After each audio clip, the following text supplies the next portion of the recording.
And we are preparing to stream this live on YouTube as well. So if you prefer to watch it there, that's fine too. We're getting that set up while you come on in.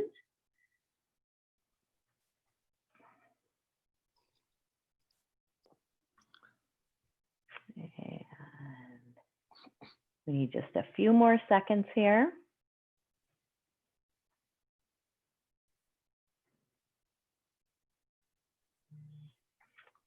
All right. I think that's it. We are ready to start. Thank you for spending this lovely Thursday night with us. And I am going to turn it over to Dr. to start, and you'll hear from a few of us tonight. We'll all introduce ourselves as we speak, but I think you've seen us before. Take it away, Dr. Deli. Okay, good evening, everyone. Thank you. If we have not met or you don't know who I am, my name is Dane Deli. I'm the superintendent of schools. I do appreciate you joining us this evening. We understand completely that you have many questions and concerns and anxieties as parents about what the start of the new school year will look like. We have been working our very best to try to answer as many questions as we can. Please know that many of the questions that have been coming in, and Kathy will speak to this a little bit later, are questions that we feel like we've been able to embed answers to those questions. We've been able to embed in our presentation for this evening and what was done in our board meeting on Monday. But we also understand that there will be questions that come up along the way that we may need more time to gather information before we can answer. And there may still be questions that cannot be answered for some time that are related more to public health guidance. So just please know that we are working on this, and we want to be able to provide you with information and answers to your questions. You deserve that. That's our main objective here. If you don't know already, there was a decision made on Monday at our school board meeting to begin our school year with remote, we refer to as Remote Plus, and we'll review with you what that looks like and what that means and how remote will look different in the fall than it was in the spring. We will also be talking about the option for the Goal Academy, which is a remote academy. So we'll review and explain that with you a little bit as well. We want you to know that we will continue to be focused on being flexible, being clear with our communications, and being focused on creating positive teaching and learning environments along the way. Our intention is to return to in-person learning. So please know that while we have decided to begin our school year in a Remote Plus fashion, we have on the horizon line a real want and need to get children and teachers back into school buildings. We completely acknowledge that that is the best way for teaching and learning to unfold, is in real time, in school, with teachers, with peers. We have to be able to do that, however, safely and with some operational efficiencies. And we'll talk more about what that means. A full return to school was simply not possible for us given the current public health guidance. So with the social distancing provisions and other public health guidance, that was not functionally an option for us. There may have been some other school districts, you may have heard of other school districts who have figured out ways to bring all of the children back every day. And there may be very specific reasons why they were able to do that, based on their square footage, student enrollment. There could be a variety of factors. Our hybrid return, which we have outlined previously, does contain a high level of risk in terms of our ability operationally to open and keep open our schools, and that's directly related to availability of staff and substitutes. So this slide is really designed to depict the road that we've traveled so far. So we know that in March, that was, when the transition into remote learning took place by executive order from our governor. And in March through June, that's what we were engaged with. And I think under those circumstances at that time, I thought we did a good job of coming up with a temporary solution to the state's emergency declaration that school buildings be closed, but educational opportunities continue. We took the months of May, June, and July to continue our work as we look toward fall. We did some surveying, as you know. We had I think a very successful summer camp opportunity for children. We have a lot of great stories and testimony to that being successful. And during the months of June and July, our fall planning team really did a lot of work as we look toward the beginning of a new school year. We'll touch some more on that in some more detail. We also had a fall operations planning team. So we had a team of individuals that were looking specifically at what all of the necessary criteria would be or need to be in order to have in-person teaching and learning taking place in our school buildings. And I should also say that from March up until as recently as today, with a 20+ member leadership team, we continue to unpack all of the details that are associated with in-person learning opportunities.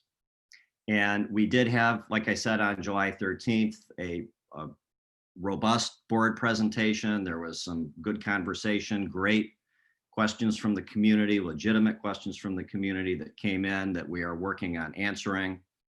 And on July 27th, we ultimately, there was board action, as I indicated. So the presentations from the 13th and the 27th are available for you to look at if you were not able to join us for those particular meetings.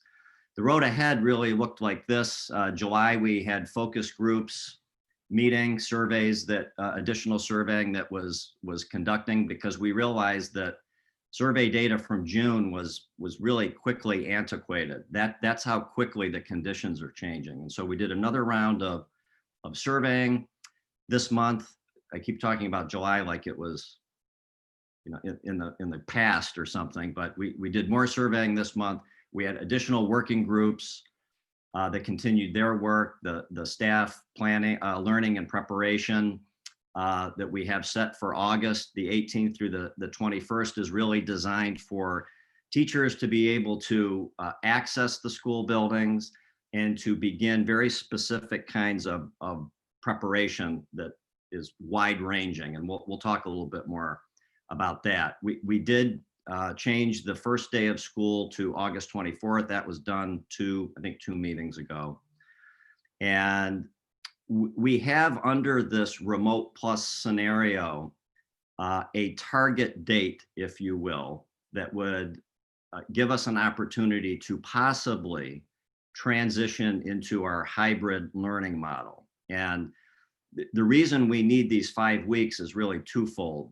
One is we're committed to giving parents at least 1 week's notice before we would migrate into a different type of learning, namely a more robust in-person learning scenario. And we also need that time to be able to assess the conditions that would make it more acceptable for us to return to more widespread in-person learning.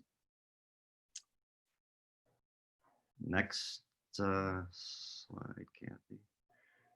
And I think this is where I jump in, just to set up, we've talked about where we've been and where we're going, and it does seem kind of a winding road ahead of us. So I'm glad we're on this trip together, so buckle in. Tonight, we're going to focus on remote plus and goal. We know that you, as parents, have a decision ahead of you. We're asking you to choose remote plus or goal by Monday. We know that's a short turnaround, and we know there's a lot to process here. So that is going to be our focus tonight. We'll be here till 8:30, and we are going through and try to get the answers that you need as best we can to make that decision by Monday on either the remote plus path, which will lead to hybrid, or goal. And we won't be able to answer every specific question. You'll see we aren't taking live questions tonight because we got some big questions, and we had about 450 questions. So we want to try to get through in our presentation tonight. While we're not putting up questions and answering them one by one, we've incorporated them into what we're talking about tonight. And then at the end, if we have time, we may go through some specifics that I'm not sure we'll get to in our presentation. So we think we've got our time well spent tonight. I'm glad we're spending it with you. So the big themes in remote plus versus goal, you want to know about schedules and staffing. There are questions about switching between remote plus and goal, questions about gifted and special education and English language in those scenarios. You want to know the plus in remote plus, and we'll talk in detail about that. What does that mean? There were questions about synchronous, which is real time, happening in real time, synchronous learning, and asynchronous, which can happen anytime. So recordings or individual work, independent work.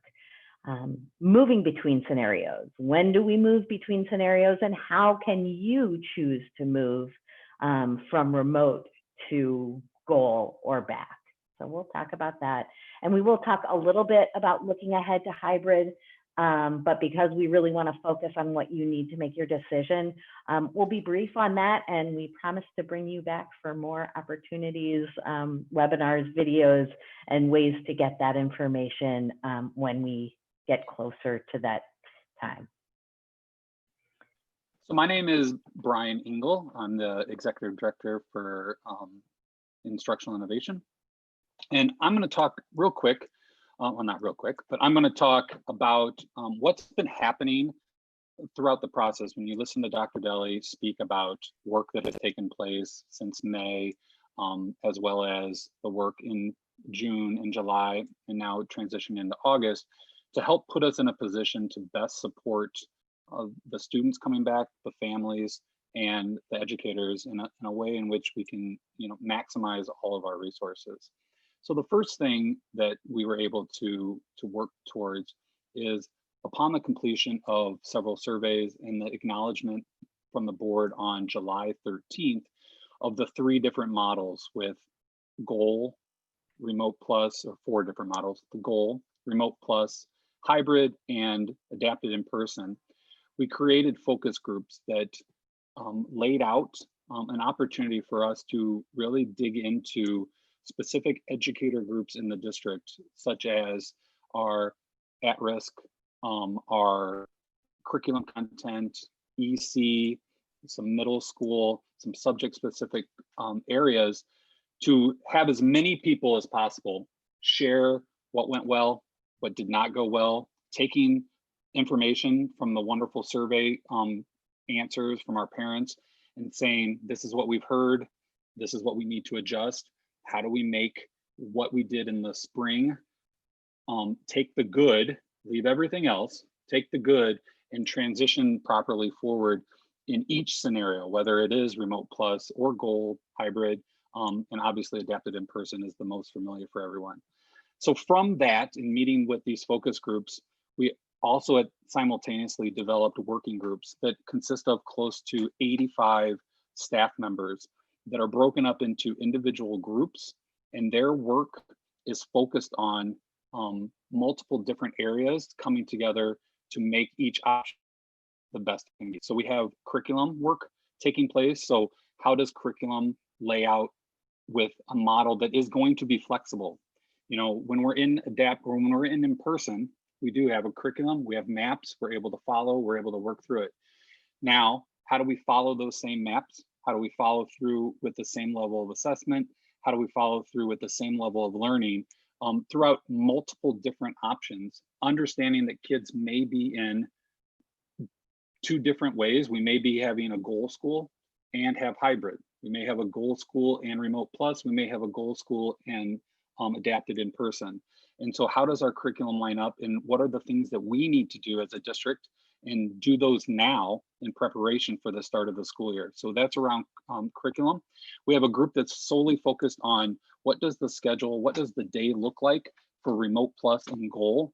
And that is a balance between looking at our synchronous opportunities that we know firsthand from listening to parent questions and staff concerns, that creating more synchronous learning or more synchronous opportunities for students is very important for us, but also understanding where the balance is on providing asynchronous, because there is still a need for that opportunity and educating both our staff, our students, and our families on when and where we would use them and how they would be utilized to support our students. And also understanding that some students may not be able to participate because of specific home situations at specific times. And how are we creating an environment that will be inclusive and not exclusive of their individual needs based on their home?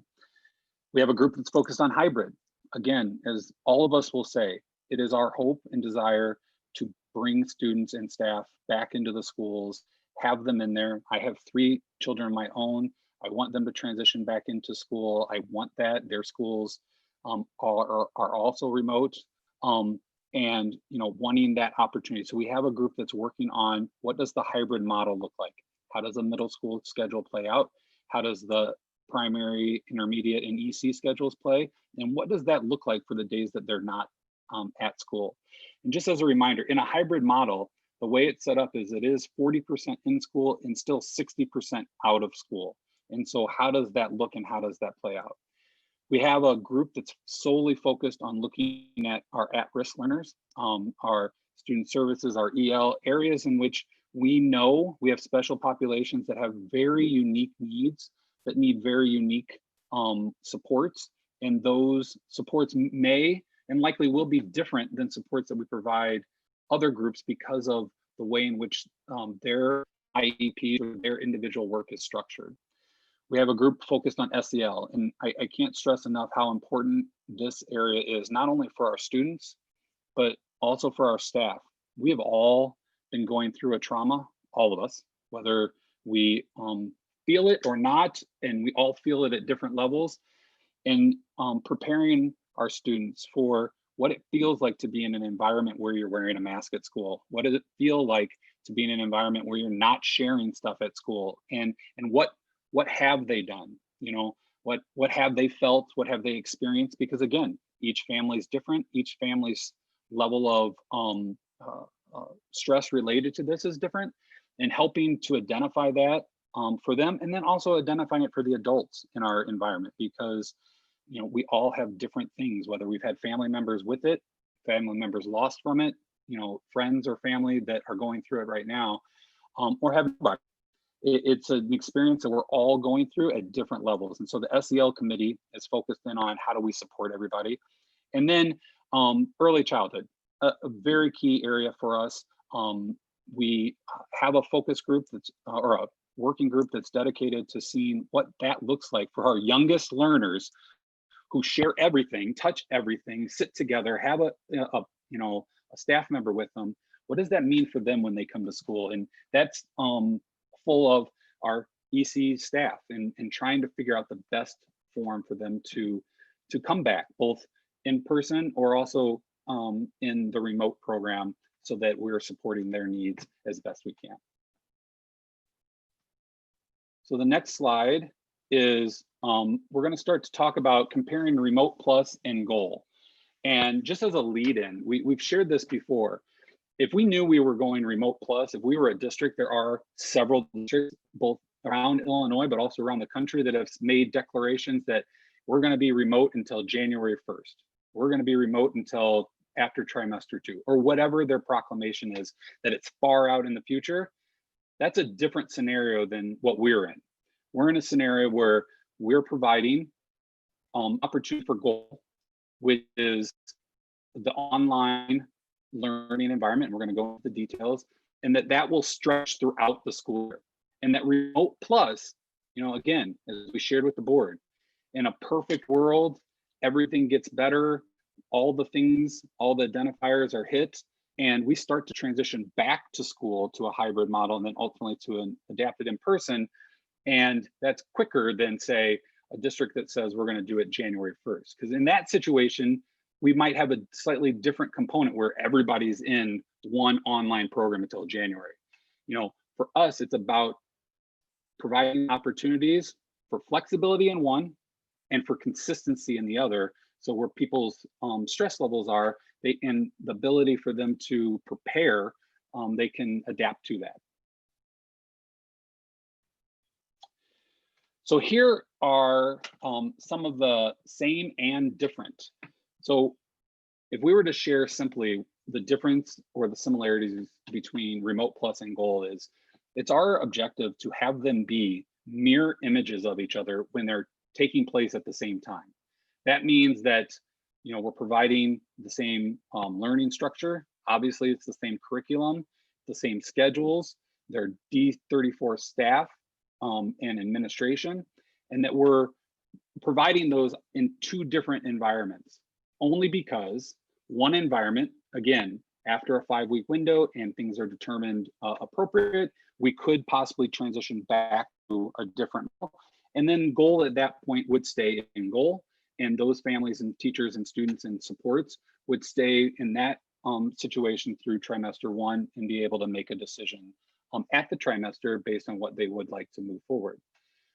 Goal is a separate entity in the sense that we are going to be bringing students together, and it's a representation of our 8 physical schools, but it is very important to us to keep the connections between a student's home school and where they're at in goal. In a perfect world, and again, we don't know the amount of students that will be coming into goal. We know percentage-wise that we're expecting, but we don't know the breakdown. Even with a percentage, if we assumed 15 to 20% of students would come into goal, that could be 15% of first grade, 5% of second grade, 40% of third. You don't know where the breakdown is going to be. But if things were to fall into perfect order and we had a class size of students that were from Lion in first grade, we will be making a first grade class of only Lion students. If for some reason we have 5 kids from Lion in first grade, we have 10 kids from Hanking, and we have 5 kids from Westbrook, then we would be bundling them together to create a first grade classroom with a teacher. And then from there, we'd be creating connections to Westbrook, Hanking, and Lion for each of those student populations so that they had a liaison to communicate with back at that school, and they had opportunities to interact with their peers that were in the remote plus hybrid / in-person model. And again, we know that the number one or one of the number one facets for learning is that connection with your teacher, that connection with your peers, having ownership in that process. And so in a goal situation, we're creating both that connection with the teacher you have, but also with the experiences. If you had been at Lion, or if you had been at Pleasant Ridge, or if you've been at Springman, those connections that you had to some level, so that we can play out and have students understanding where they're from, but also understanding the uniqueness of this year. Goal students would not be transitioning, again, mid-semester if that was the thing. The opportunity transition would take place at the trimester. That's the same for somebody who's in remote plus hybrid or adapted in person. If at the trimester, a family says, you know what, I really need the consistency, I really need, I want the online, I don't like the going back and forth, if that's what has taken place, they can transition into goal. And as I think I shared earlier, as an instructional group in these working groups, one of our major focuses is about continuity in curriculum, providing the same curriculum, the same resources, the same level of supports, and no matter what the medium of delivery, meaning where you're at. so that at the trimester or at the second trimester, whenever the switch may occur for you, that you'd be able to be at the same or within a couple lessons of where they are in the other section. And so that is an important component that we will be monitoring and keeping track of and following, so that there is that flexibility to move back and forth. And there is that understanding that you are getting gifted instruction in goal. We're working through how that's going to look. You are going to be getting supports for advanced math or specific areas. And we'll talk in more detail when we go through goal about those students that are at risk, SEL or student services, and just how we play those into the setup. And then the last one is the registration for goal and for remote plus. Those are what we're expecting is for a trimester, that you're making a commitment that you're going to be in that environment for a trimester, so that we can staff, because we will start staffing goal on Monday once the enrollment is concluded.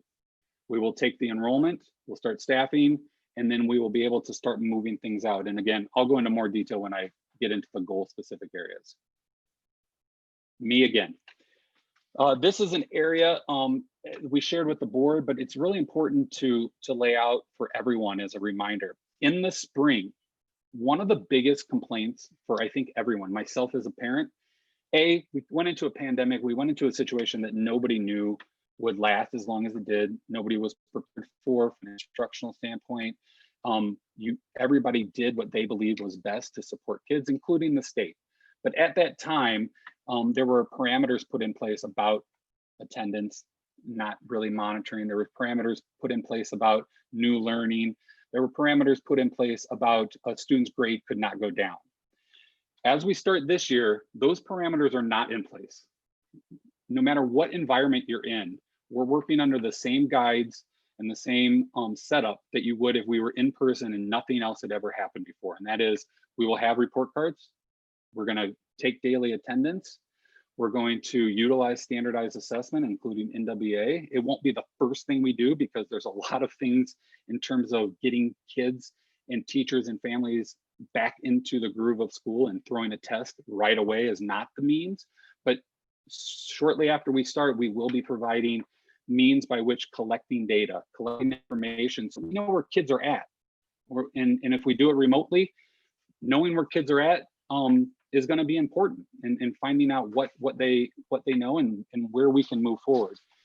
The other components are, we're going to move forward with all of our formative and summative assessments that we utilize in best practice instruction. That is, a formative assessment is one that guides instruction, and our summative assessments are ones that show, did you learn what was taught?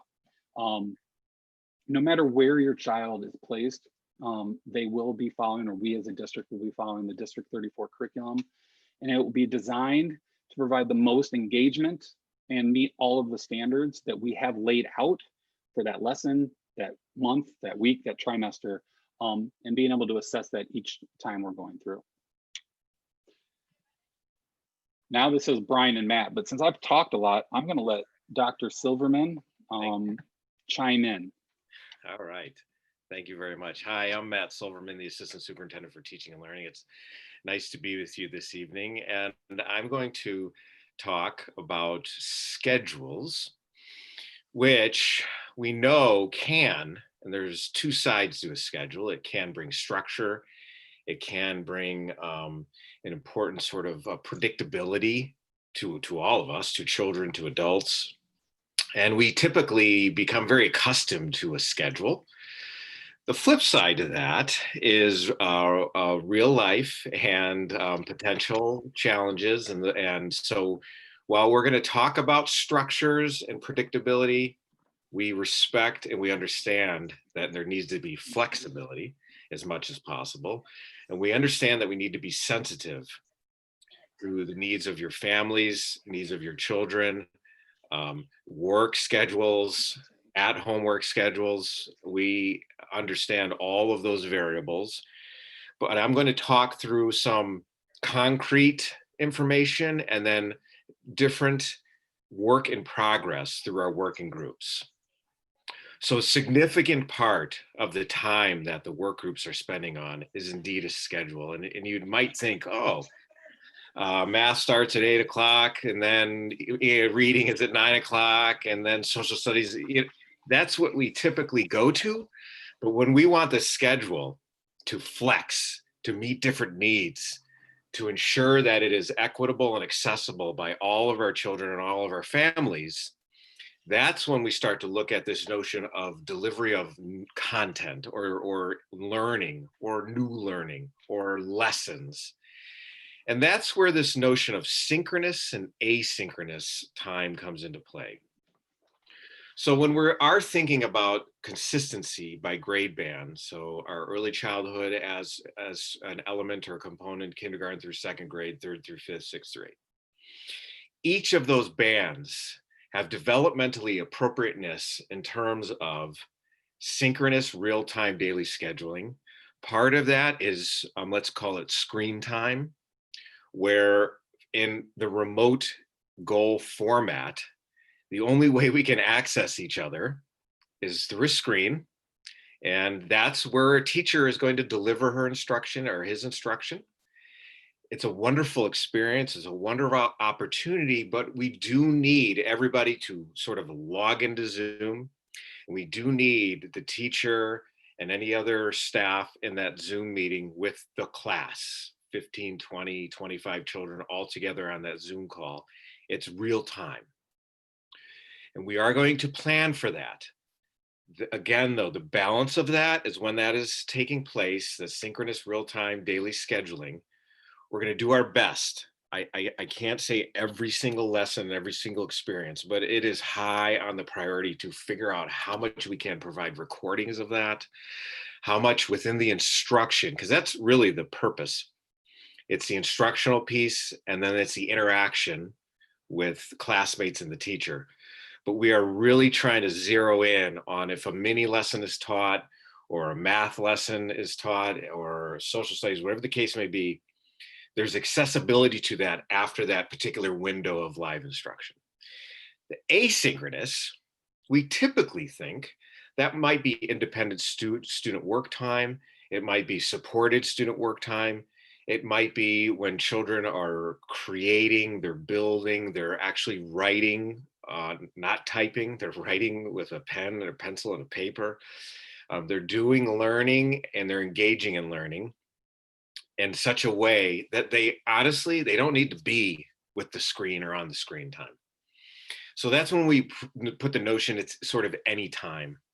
Sometimes that will be after a lesson. Sometimes it will be just sort of part of the natural learning process over the week.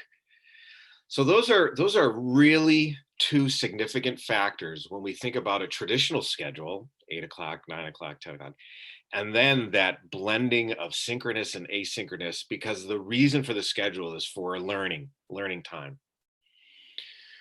I've mentioned and talked about this content blocked by time as well. And some of that allows us to integrate other people, so co-teaching into the classrooms, where sometimes that is most impactful for our children, where there's a co-teacher and a homeroom teacher, they're working together. Sometimes an associate or support staff might be in during that time, so it's predictable for different staff members to be able to move into, in this case, a remote Zoom classroom. So you'll still have this schedule, and it will be for many different reasons, and we will describe the content or what is taking place in that schedule. And then I was referencing before this new learning independent practice. I'm going to zero in on the independent practice.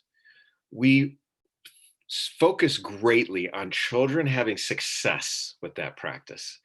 We want children to feel comfortable with what they're doing and why they're doing it.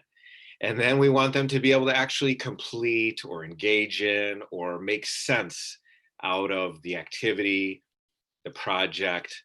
Maybe they have to synthesize, analyze, whatever the skill or the application of the lesson is going to be. We want to make sure that that's happening successfully. So sometimes even that independent practice may be in a little Zoom student group. Sometimes that independent practice might be with a teacher, might be with support staff. So we're really flexing as much as we can think about. Again, you think, oh, schedule, it's blocks of time. We're trying to be careful and very focused on student learning and student growth and achievement. We are planning on, and we're going to really kind of make this standard. And again, it's something I think children will look forward to. I know we will. And that is indeed sort of a traditional morning startup of the class. It's exciting, it's fun. We typically in the younger grades will talk about the weather and the calendar and all those wonderful different life experiences that we have in the morning.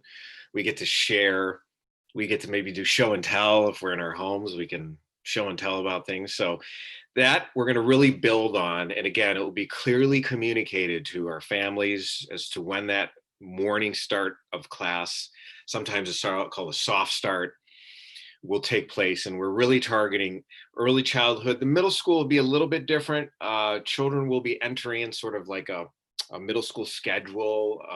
Might not necessarily be a homeroom, but they will start with the day and a content area most likely. And in the same respect, we love to see our children go off for the afternoon and be with their after school activities and family events. And in most cases, sometimes it's just not possible because of the flow of the day. We sometimes refer to that as a soft landing. I love the soft start, soft landing. It's just this beautiful symphony as you move through the day. And we're going to strive for that because it's so powerful. It's such a nice closure to the learning day where we can see our teachers, see our friends, and wish everybody a good day. So that's the schedule. And it will be as closely as possible mirrored between Remote Plus and Gold, because those are both remote or e-learning or learning that happens outside of the building. That's why you're seeing both Remote Plus and Gold schedule. Brian, did I miss anything on that? Just to make sure that. No, you covered it all, and we're able to lay it out. And again, as Matt stressed, the working groups are designing the specific details, but the goal is to be able to support the vast diversity amongst the way in which we are providing services for our students and working that into both a synchronous and an asynchronous schedule. All right. And we will share we will find ways to communicate to parents so that they have those schedules and know what to expect and, can plan around the schedules. So communication is going to be a key to making this successful, and we know that.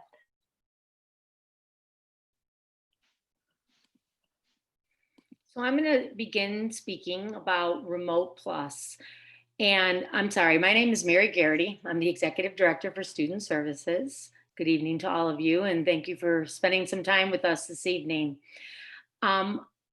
The most important part to take away in terms of the plus of Remote Plus is that, as Brian Engel referred to, in the spring, we were in a different situation. We were in a mandatory shutdown, and we were given guidance from the State Department and just in terms of what could take place and what couldn't take place.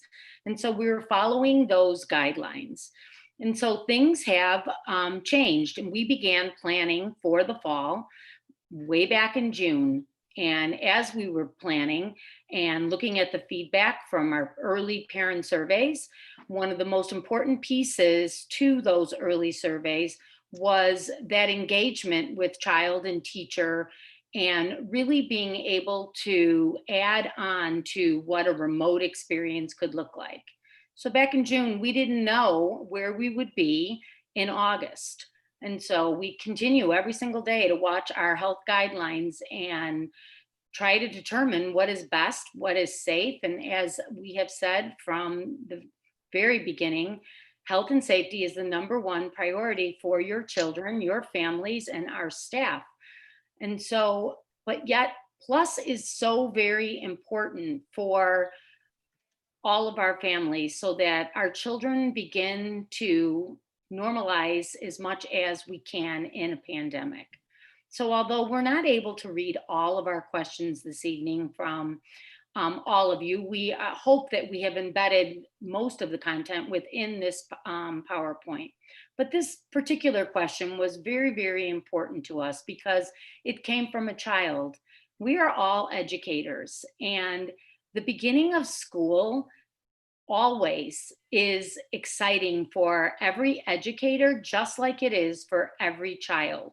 Starting a new, we are so lucky that we have that profession, that excitement in coming to school, meeting your teacher, buying your first day of school clothes and your school supplies. This is important. This is a natural part of every child's life in each of the grades that they are in. It truly does not go away, that excitement. So how will I meet my teacher? That is in the plans for the plus part of Remote Plus.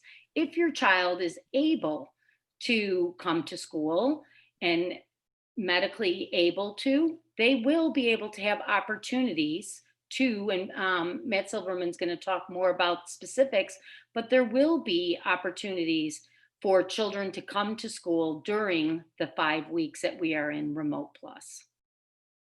Maria, you got me so excited. Yes, know. I love the start of school year too. It's like we get to be in school our whole lives when we are educators.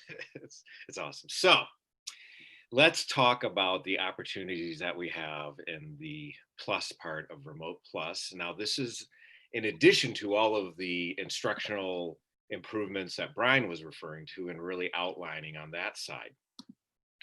This is where, again, with meeting all the health and safety standards, we really are looking at bringing people together.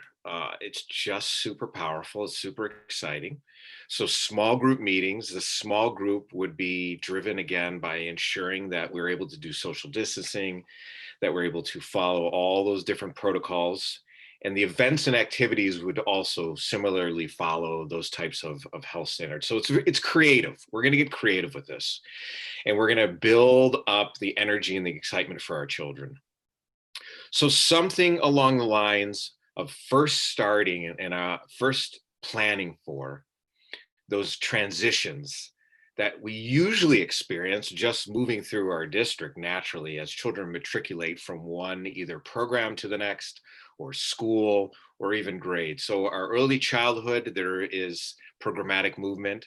Kindergarten is our first typical sort of half-day public school experience for many of our children, and that's very exciting, and we're going to wrap our heads around how to make that a small group meeting event.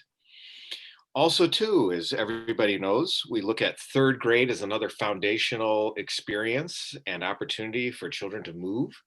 Sixth grade, again, just a natural time. And just today, we were talking about some super exciting sixth grade activities that will be outdoors and in small groups. And teachers are super excited and starting to think about ways they can start to meet our children and get ready for the new school year.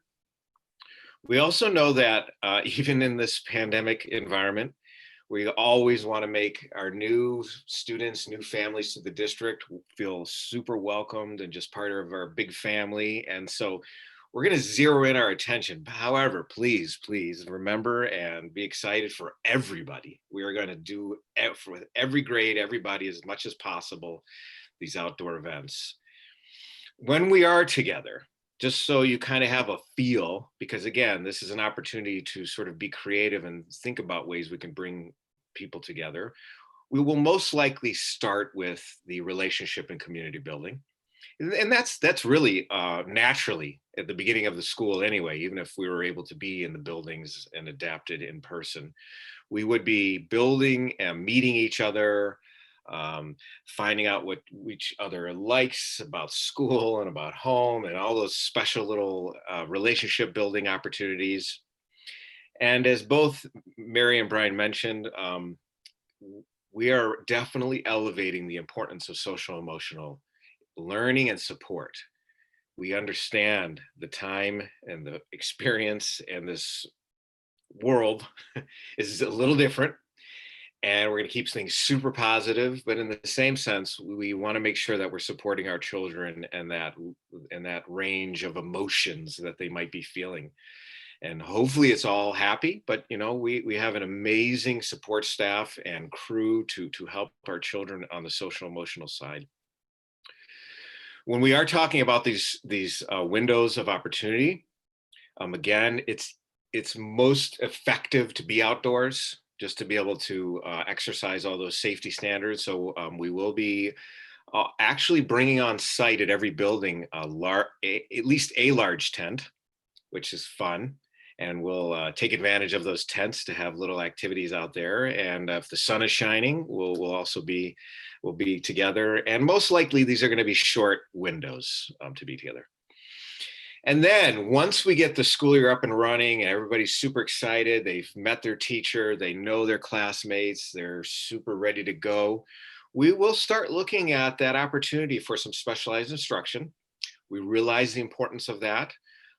It's going to be sort of this blending of staff scheduling and parent opportunity and movement. And we are planning for, as much as possible, the use of our transportation system, because we realize that not everybody, it's easy and convenient just to go to the school at a random time. So we're definitely going to make the best of our busing system to be able to bring our children and maybe even families to the schools to be able to engage in the specialized instruction for children who qualify. We've talked about this extensively because we understand the value and the importance of materials and supplies. And we want to make that as easy as possible. And we have some pretty good systems down. It's pretty exciting. In most cases, we are down to a driveway at a school, and we can do a sort of a pickup drop off with your car, touchless, or where we have to do very little interaction, and we were able to get you at the beginning of the year. It's going to be things like workbooks, reading supplies, different types of classroom materials that we may need to extend into your home, other types of materials that will help our children engage in the lessons in our houses. And then as all of this is rolling, we have super creative people that work, and I know actually I do know, because one of our work groups has already generated some amazing ideas. And if we can execute those ideas, one of them, I have to say it because I'm so excited, is this fun bus idea. I mean, come on, fun bus. I want to be on the fun bus. So we are thinking and planning, and we know you're all going to love these ideas. So what about our at-risk learners? What is that going to look like in the Remote Plus setting? So many of you remember back in the spring that all of your students who have individual education plans had a remote learning plan during that time. And the purpose of that remote learning plan was not to replace your IEP. The IEP was still in place. But given the circumstances that we were in, we needed to help our special educators focus on what services they would be delivering through the remote experience. And so they focused on it was one trimester, and they focused on what they typically would have focused on the last part of that school year. And so in our Remote Plus, we will still be implementing your IEPs and 504 plans as they are written. Special education, it will be both remote and some in-person opportunities. And of course, that is going to depend on each of your students' needs and each of the IEPs. We do know that for some of our children, accessing education remotely was very difficult. And so in part of our planning in our at-risk group, we are planning for how could that look differently. Some of you have asked if materials, specialized materials that you have access to at school could be brought to your homes. And that's absolutely. And some of those specialized materials are, the adapted scissors, some sensory items that children are accustomed to. In some cases, they may be a wobbly chair that they are able to focus better when they have some of those materials remotely at your home. That is something that we can work on with our student service teams. Accommodations, modifications in a remote setting will be implemented. And some of the children are in interventions, which is our multi-tiered systems of support. And those interventions will be delivered both in remotely or some scheduled in-person opportunities. We have learned from the past sort of how we can grow and what things that we can do differently. Our EL, bilingual and dual language, are going to offer synchronous opportunities remotely and in person. And remember, those synchronous opportunities are live opportunities. So our goal as we are planning in our work group for our at-risk learners is to really enhance the experience that they had in the fall. In the spring. And then easing back into in person. We all know that a lot has happened to us since March. And as Brian Engel indicated earlier on in this presentation, truly, we all have experienced trauma. The world is not the same as it was back in March. And many of your children, many of you, many of our staff are experiencing anxiety in terms of what can I do? What can't I do? So there's a lot of new learning that needs to happen. And so our opportunity for Remote Plus is to be able to help people understand what are these new health expectations? What are these new routines that school must look like this school year so that we keep everybody safe? So as Matt talked about, many of the plus opportunities that will happen, these pieces to the plus opportunities are very important. So as time goes on, slowly building back and hopefully easing the anxiety, working on that social emotional learning and teaching our children what we expect, teaching our children why it is important that we wear a mask. Why is it important that we keep our distance from our teacher, who we normally like to sit right next to? And we can't do that right now. And it isn't because we don't want to, but it's because we want to keep them healthy and safe. And I know all of you are working with your children this summer on these learning opportunities, but it isn't what they remember from school. So it will be a big piece as these 5 weeks go on, helping them to be able to come back, understand the new normal, and get our teachers back in our building and get our children back in our building. This is going to take some time. Okay, we're going to talk now about the Glenview Online Academy for Learning, so the GOAL Academy. And on the next slide, we're going to look at the consistency factor that is important to us, because when we look at the consistent remote learning model, we know that this is a commitment, if you will, and it's a period of time. Again, this is a period of time from the beginning of the school year, August 24th, through the first trimester. So GOAL provides a consistent remote learning model for those who know they do not want in-person learning in trimester 1. So when we talk about that range, we want to make sure that the following points are emphasized and really executed on.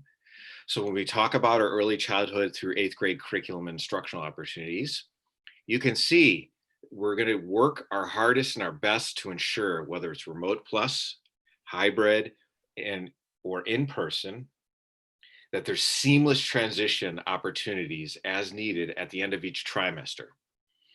So if I am a remote plus student to start the school year, I end the trimester at a certain period of time, either in the curriculum or in an instructional mode or a series of lessons or on a pacing guide. Our communication structure is going to be set up where GOAL will be in the same place. And if not, we will have transitional communication some paperwork to make sure that in-house and internally and within our staff, we will know that information, and then we'll work through that. It's really not that big of a problem or a situation, but we will zero in on following that same curriculum mapping and that same scope and sequence and cycling throughout the first trimester, then the second and the third. When we talk about the consistency, we also look at programming in terms of goal, including all subject or content areas such as fine arts, gifted, advanced math, English language learners, multilingual, special education. So all of our categories, those are just examples, everything that we have to offer. And then again, as we've been talking about these opportunities for in-person learning for at-risk learners, and again, it's a comfort level. The assumption about goal is there's a reason or there's a connection for being remote. So that last bullet will be mutual, it will be comfortable, but we want to try to put everything out to meet the needs of all of our families and all of our children in any of these models. I think. So I'm gonna jump in here. It's Brian Engel again. It's the one that's been referenced a couple times with Brian Engel said. So we are in the process, and I've shared briefly in our earlier slides about what the process is right now. How are we going to develop the school? How are we going to set up the school or the environment so that it represents embodies the staff that we need? So a couple of things are taking place right now, and that is we will not be finalizing staffing until we know how many students are in the school or in the environment. And the reason for that obviously is similar to our brick and mortar schools. We get our enrollment projections, we create staffing, and then if staffing adjusts, we obviously move people around or we hire new teachers. In this environment, we're going to know as of next week what our staffing or what our enrollment is going to look like at specific grades with specific needs.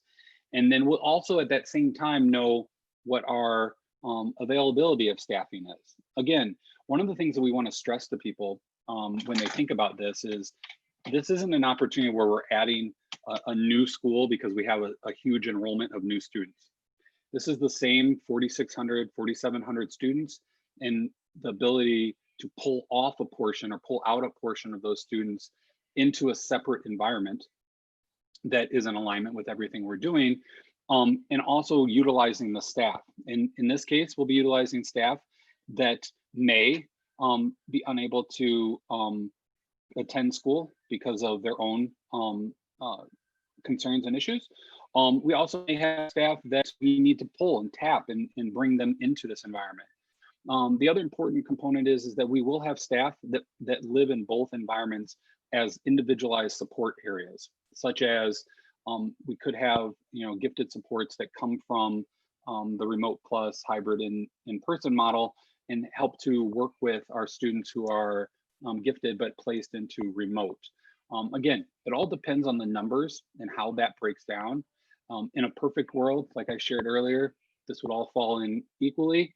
And also in a perfect world, as we prepare for schools, this all takes place months and months in advance, and we have all summer to work through the staffing. So this coming up week is a big week for us as a district, both from a movement staffing standpoint, both in goal, but also in our schools, because as students get pulled out of class, we set up new classrooms and set up new environments, but also as we work on our curriculum and we work on our ideas and movement forward.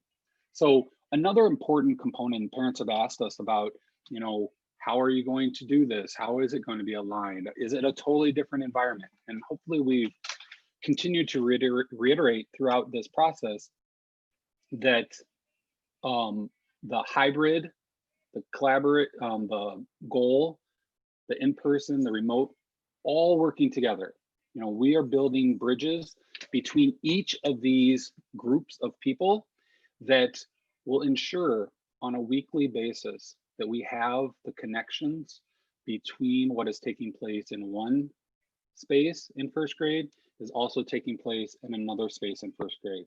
This also plays into each of our schools. Hanking, I keep using primaries. Let me jump to the intermediates.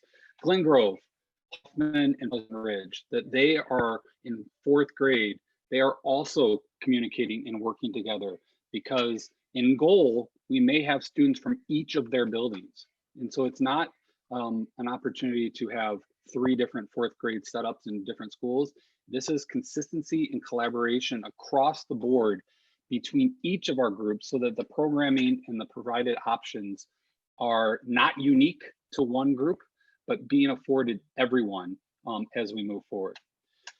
Another area that has come up in a lot of the questions is around placement and around looping and grouping. Little rhyme, rickety rhyme there. We have addressed the looping component first. You know, if you are a parent and your child was in fourth grade and you were at, let's say, Glen Grove, or you were at Hoffman, and you were part of one of the looping classes, you would naturally be transitioning to fifth grade. If you were to stay in remote plus and hybrid or adapted in person, you would likely stay in the class that you were looped with. So things that we can't guarantee, just to be very clear and open. We are not aware yet of which teachers will not be able to facilitate in-person learning, so thus having to participate in goal. If your looping teacher, for whatever reason, is not able to participate, then they obviously would then not be the teacher of record when they come back in the fall. The same thing could be said is if you go to goal and you were in a looping environment, your teacher may be staying in the remote plus hybrid adapted in person. And so I think it's basically a goofy way of me saying, we don't know the staffing. If you were looping and your teacher does stay in and you do stay, then obviously you will be staying with your teacher. But that does come into play with a lot of questions. My daughter looped last year from 3rd to 4th grade, and that was a big deal. That was a very identifying moment for us, and would have been a difficult conversation for us to have as we look at this transition for coming the year. So if you have specific questions about looping, while we can't share because we don't know the staffing, we certainly can answer more questions later on. If you want to email us or email the principal, we can start to talk about, you know, what those options and what those availability are. The other component is grouping and trying to provide groups of first grade Lion students together, first grade Westbrook students together, so that we can both A, have a common community, and B, have that natural connection and going back ultimately, whether they go back this year or they go back next year with students that were from their school. So this Dr. was, Silverman, you are back up there. thank you. So this was a area in the questions, and it's great. We appreciate the focus on our gifted advanced math and accelerated math in our goal academy.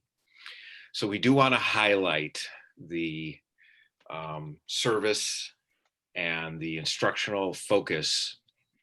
And again, our goal, our objective is to be able to align and mirror these between right now on August 24th, it will be remote plus. So we'll be in alignment with remote plus.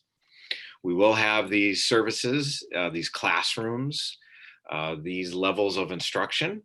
So 3rd through 8th grade gifted, 4th and 5th grade advanced math, 6th grade, 8th grade single and double accelerated math, all of those different opportunities. The only variable that we're going to work through in terms of staffing is actually sort of a little bit new for us, but we may be looking at this live stream opportunity, probably in the middle school level. So some of the classrooms will be large enough, or that will make sense in terms of a teacher to student ratio, where it would be a self-contained room, which is typical or similar to the traditional way we would do that in the buildings. And then where we may have small numbers or even an individual child, we're going to work with the teacher that is maybe either in the remote plus or the hybrid or the adapted in person, and live stream so the child can access that particular class content. So very much on our minds, very much on how do we make this all work, and we will kind of include all of that information in our staffing and our student needs. Yeah, and I think just to reiterate some of the discussion about the curriculum, you know, with accelerated math, advanced math, and gifted services, you know, the supports are not changing. The way in which the content, the work that has taken place over the years, the resources that we utilize are not changing. What is changing is the mode in which we deliver that content, and it is about providing the information, gaining the insight on what students have learned, and then adjusting and moving forward. And that goes for everything that we're doing, not just the gifted, but all curricular areas, and making it look and represent what high quality instruction is, no matter if you're online or in person. Dr. Garrity.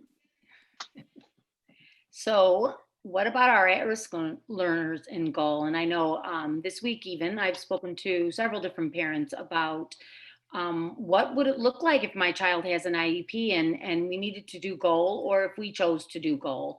So it's important to note that all individual education plans and 504s will be implemented as written in the way that they are written currently. Most of that specialized instruction, though, will be delivered remotely. But will there be some opportunities for students to come in and have in-person speech possibly, or occupational therapy? If your child is able to do that, the whole point of goal is that it can be very flexible. And so, of course, we won't know the answer to, you know, will it be my same case manager? Will it be my same assistant principal? Will it be my same social worker? Until we see who is enrolled in goal and what does our staffing look like. We, of course, as Dr. Silverman said earlier, we, of course, want to keep all of our students in goal as consistent with their learning as they were last year and as they will be in the future. We will do our best. We'll do our best to be flexible. When we're using a remote learning system, we can implement a universal design so that we can support students with accommodations and modifications so that we can assure that students have access to learning. And a universal design is just, it's a way of thinking about teaching and learning that gives us and students, all students, equal opportunity to be able to be flexible in how they engage in content and how they are assessed in content and how they can demonstrate their learning. And so there's many technological, I have to ask Brian, approaches that can be implemented that we began doing in the spring that we will be enhancing as we move into this fall. In terms of staffing, it will be designed to meet the individual needs. If there are children that are aligned in goal and they are part of our MTSS system, then we will be continuing with their interventions that are needed. So for our English language learners, there will be synchronous opportunities also that would be offered remotely to meet their needs.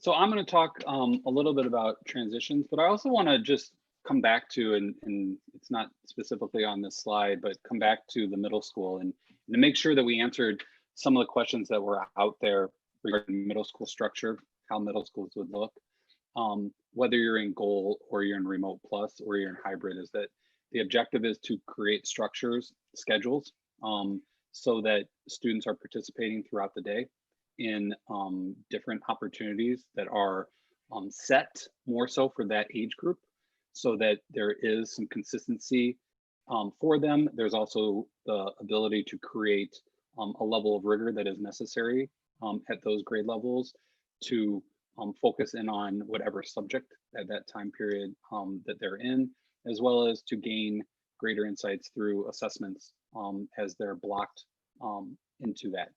The specifics around the schedule have not been finalized. However, our middle school leadership has laid out different ideas for hybrid and different ideas for remote plus / goal, because what's in remote plus we can utilize for goal, and how those pair together. And they've done a really good job of setting up that what it looks like in remote plus is going to be what it looks like when they go into hybrid, and how that moves forward, so that we're creating a structure that represents the middle school model and represents the ability to have all the subject areas prioritized and utilized throughout the day and throughout the week. I think the other important thing about middle school, or about all of our entry level grades that we shared earlier, but it bears including again, and that is, it's a big transition from 5th to 6th grade. We know that. It's a big transition from 8th to high school.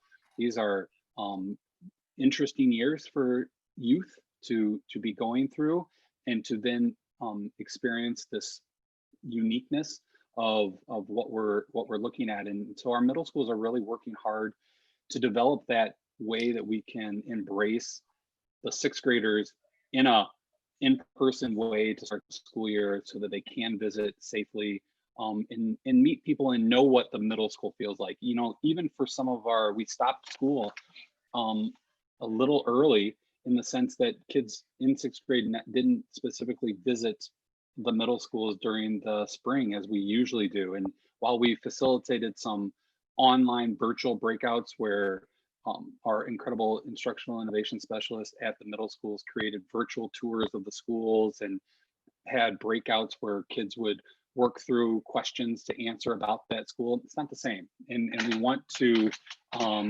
have them be able to experience some level of the school, some level of the school wants you, the school needs you, and you are a part of, whether it's Springman or a TIA in that transition. And the same thing goes for obviously our kindergartners and our 3rd graders, a little different, just a different age group and a different level, but still some anxiety of switching. Now talking specifically about transitions, when we have, the goal is that the transitions would take place at the trimester. So a student who registered for, or a family who registered for goal and was in goal for the 1st trimester would have that opportunity to either stay in goal for the 2nd trimester, because it is our focus to have goal throughout the entire year. If they would transition, or they would stay in goal, which would be their choice, or at the trimester they decide, they're back in hybrid, or they're back in adapted in person, and that's the environment that I think I would feel most comfortable with now. I would like to go there. At the trimester, that certainly will be the parents' and family's choice. The same can be said for if you're in remote plus / hybrid / in person, that if you decide at the trimester, hey, this up and down or switch, if that's the case, didn't work for our family, it's not the best for my child, or it might not be the best for one of your children. I have 3 children, all different learners, and where 2 of them I know can work well in remote and accomplish what they need. The other one is going to need a little more support and a little more structure, and that may require them to be not in remote if they were to go back. But that's up to you, and that's up to your family in terms of what the needs are of you as a family and you as them as a student. But you can transition from remote plus to goal as well. And again, it's important at the trimester, and the reason for that is because of staffing.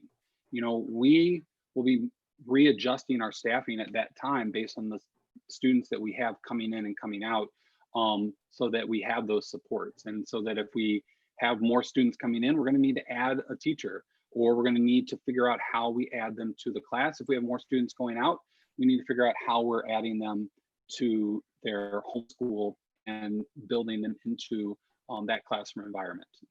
And again, it's just a matter of adapting and adjusting and wanting to provide that flexibility for you at the trimester.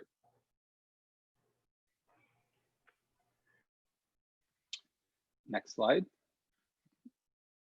It's Kathy. You get to speak again. Welcome, Kathy. So that was a lot. I'm here and my connection is bad. So I'm hoping you can all hear me and see me We not can. frozen. Okay, excellent. So my colleagues said a lot, and I'm going to try to boil down kind of the key point of the difference between Remote Plus and Goal, and if you log into PowerSchool tonight, what you would select. You would select Remote Plus if you want to move hybrid environment if and when we move to in-person learning, which we hope to be September 29th. We wouldn't do that any sooner, but if you are comfortable and wishing for an in-person opportunity, then Remote Plus is the choice for you. You would choose Goal for your child if you want to remain in remote learning throughout trimester 1, which is November 20th, and then you'll have an opportunity to choose again. So that is what you will base your registration on. That's kind of the bottom line of what your choice is in PowerSchool, and we hope to get to that by Monday. What happens on Monday if you don't make a choice, your child will be placed in Remote Plus. Some questions that we had, can you pick a different scenario for different children in your family? Yes, whatever is best for each child. You can have a child in Remote Plus and a child in Goal. So that was one of the questions that we had seen a few times.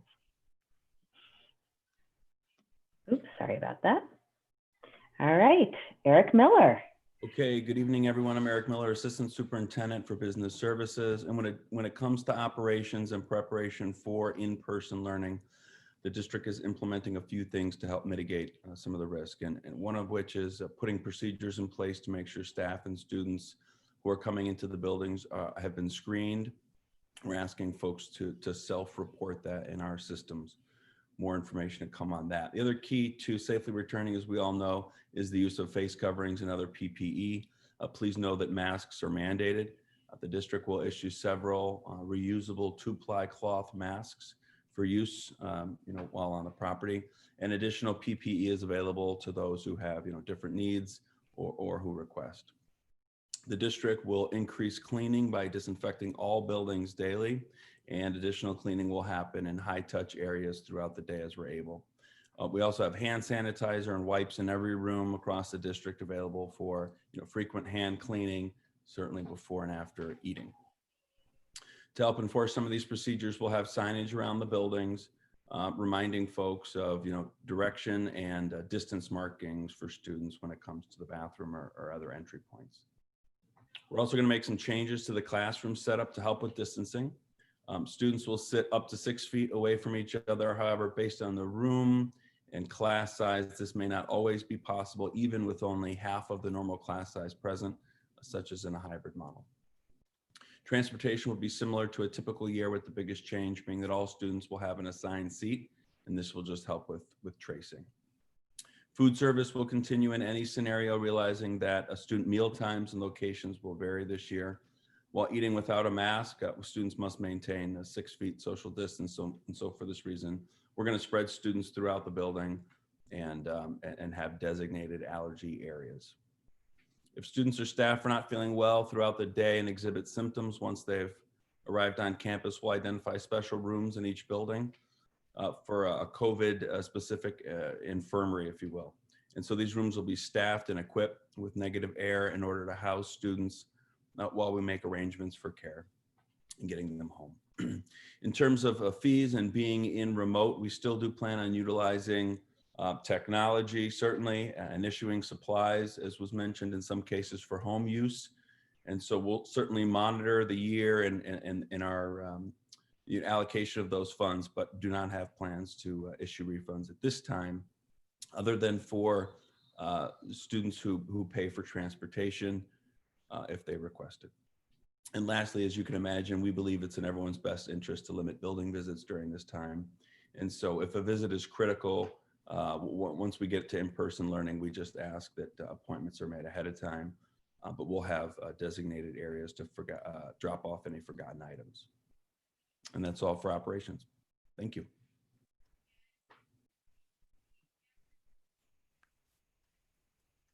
Okay, thank you, team, for all the great information. I wanted to talk a little bit about these various, if you want to think about them as states of being that we've talked about. I mean, we've certainly outlined remote plus and goal. We've referenced a hybrid model.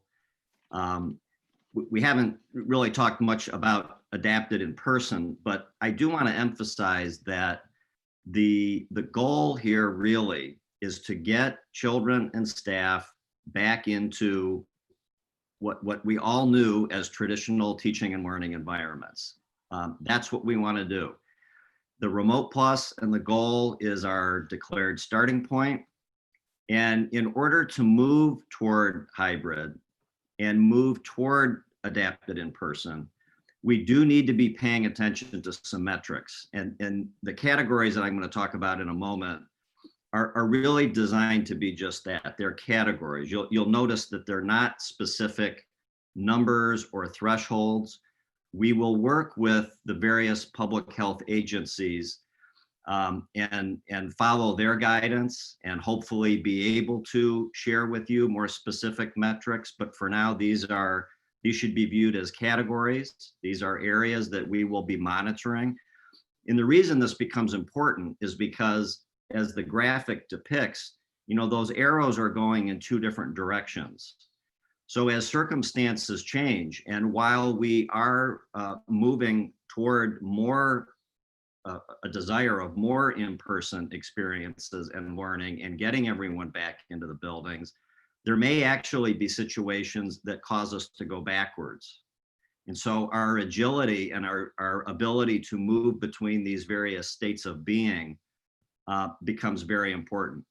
So we will obviously be looking at regional health data. You may know or you may not know that the governor divided the state of Illinois into 11 regions. The region that Glenview District 34 resides in is Region 10.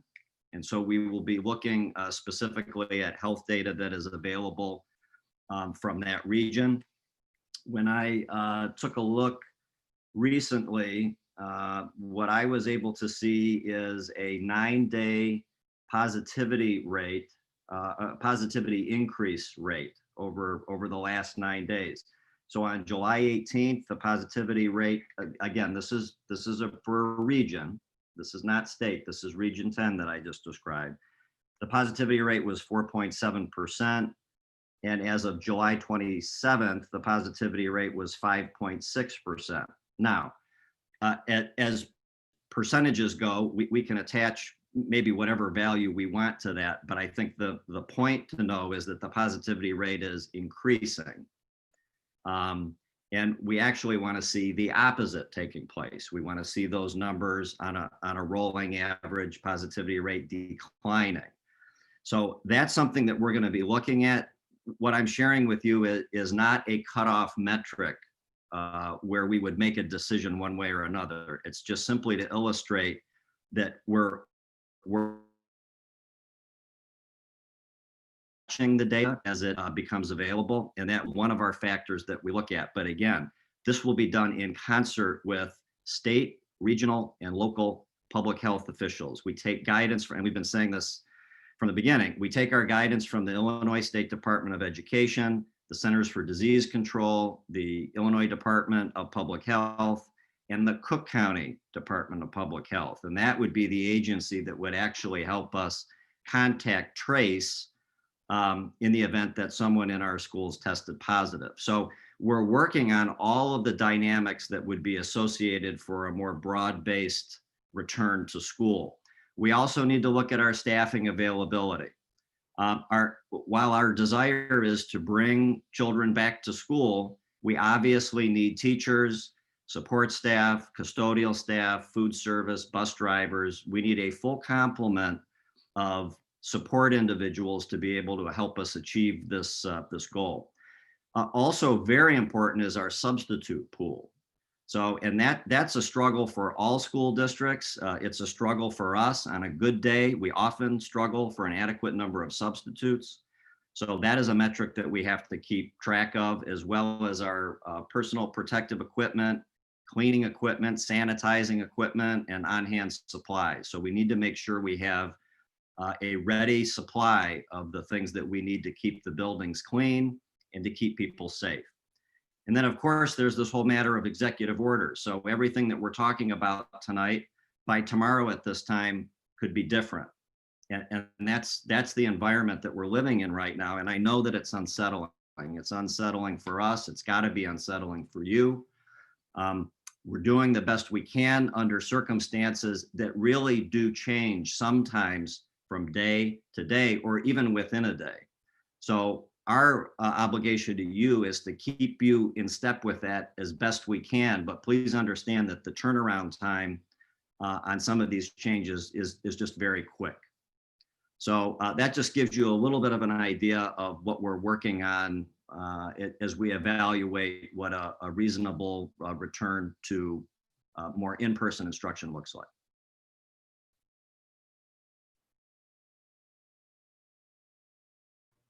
And there were a few questions that came up several times that were submitted that fit quite into what we were talking about. So talking about middle school sports, those the IESA declared, I believe it was last week, that there will be no middle school sports for the fall season. So that is taken out of our hands. Dr. Silverman, band, orchestra, choir, do you want to talk a little bit about how that will work? Yeah, for what I don't know right now, it's still developing. Of course, there are essential experiences and content areas and learning opportunities for our children. So there will be forms or different opportunities.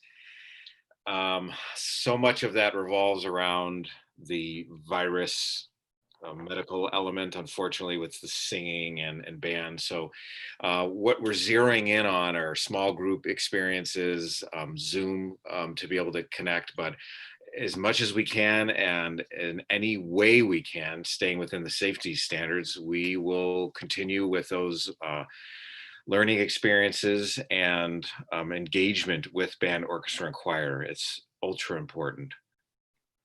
Great. Morning and afternoon kindergarten. So will they be assigned morning and afternoon? And talk a little bit about that. That was a big.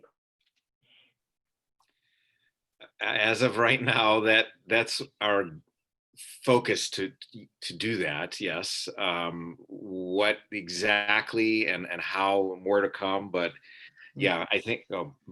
Did you have Brian? Yeah. Or okay. No. I mean, I was just going to reiterate that the focus is on especially for the understanding that we are striving to get back into school and that we need to create environments where kids are in a class so that when we do go into hybrid or adapted in person, they are already broken into their appropriate class structures. The specifics on how that will look in that communication has not been finalized because, again, we're waiting to break down the numbers on how many students are going to be attending each area so that we know specifically where staffing will go out.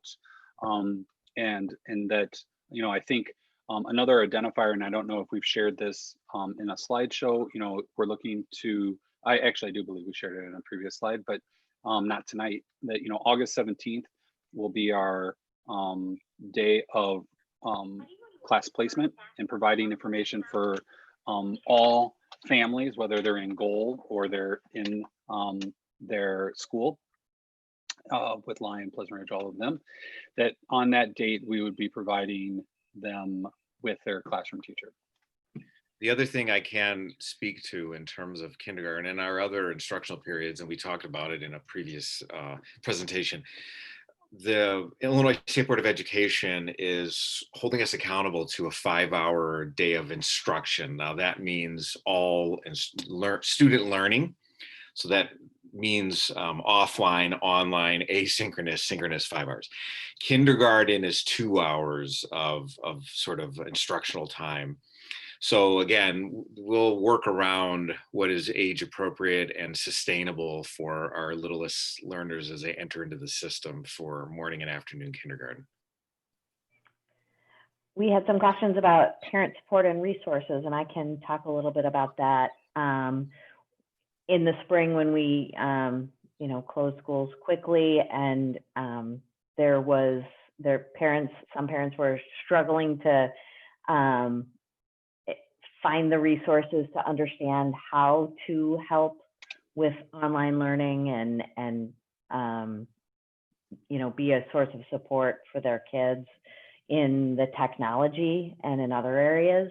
We will be doing some creating a hub of resources, whether it's videos or maybe even some short real-time webinars to help walk through some of the tools that we use, even in an in-person setting, that are helpful to make that connection between what's happening in a child's academic experience and at home. And resources, again, we talked earlier, this is a challenging time to be a parent. And we are fortunate to have our partnership with Family Service Center continue and D34 Parent Connect. We launched our first episode of our Parent Survival podcast. I will share that out again to make sure people have that as a resource. There will be other resources that we'll be sharing to help navigate the challenges of being a parent in these times. We'll have more podcasts. We'll work on more maybe discussion groups that meet in Zoom, and when we can get back in person, find safe ways to do that, to connect as parents and finding your support network and your support systems. People asked about school supplies. Are we going to need different school supplies being in a remote environment? Not being able to share school supplies even when we get back into in-person learning, or is there something else that we need to have? So somebody talk about school supplies for me. Yeah, I think we shared earlier, and it actually came up with Eric Miller when he spoke to fees and supplies. We'll be utilizing, obviously, if you had purchased supplies, individual student supplies, those will be shared with you once they arrive. But we'll also be utilizing funds to purchase and allocate the supplies in which are needed for remote or for a hybrid. It is a unique situation, and as it relates to sharing, we have been focused on students collaborating together, students sharing seats and sharing resources, and really working together to create a community of materials. And in this environment, we are going to have to break all of that and go back to, this is yours, this is yours, this is yours, and so on and so forth. And because of that, and because of the uniqueness of the year, we will be purchasing and providing different materials and different supplies per se for parent pickup if they don't have them. If you don't have a certain thing that we're asking, we'll, in advance of whenever it's needed to be used, we'll have similar to our food pickup, an opportunity to come into the district and pick up those materials for you. And that could be anywhere from manipulatives for math to resources for art kits or PE resources, so that you can do remote PE at home and be associated with your class. But items that support the curriculum that we're doing, and items that you may or may not have, and then at least providing them for the families that definitely don't have access to those materials. Or that might be part of a fun bus delivery. What do you think? That could be, that could be part of the fun bus delivery. And Dr. Hopkins is all signed up to drive the fun bus. All right.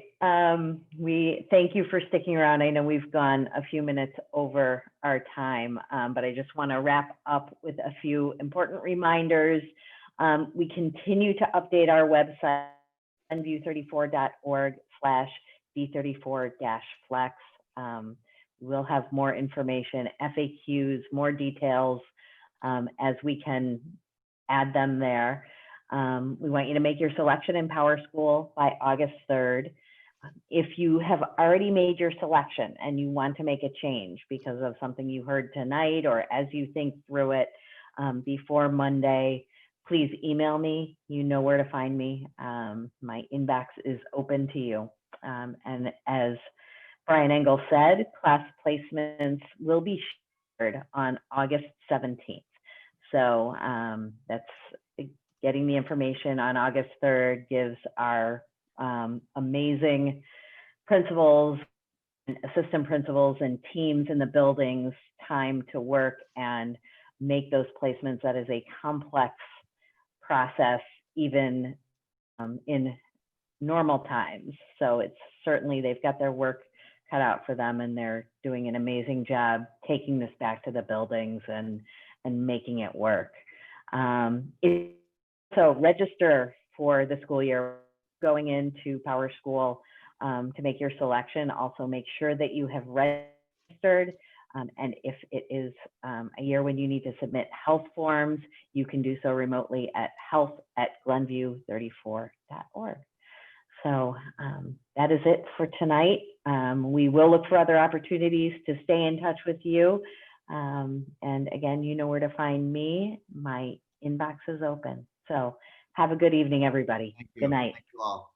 Thank you very much. Have a good one. Thank you.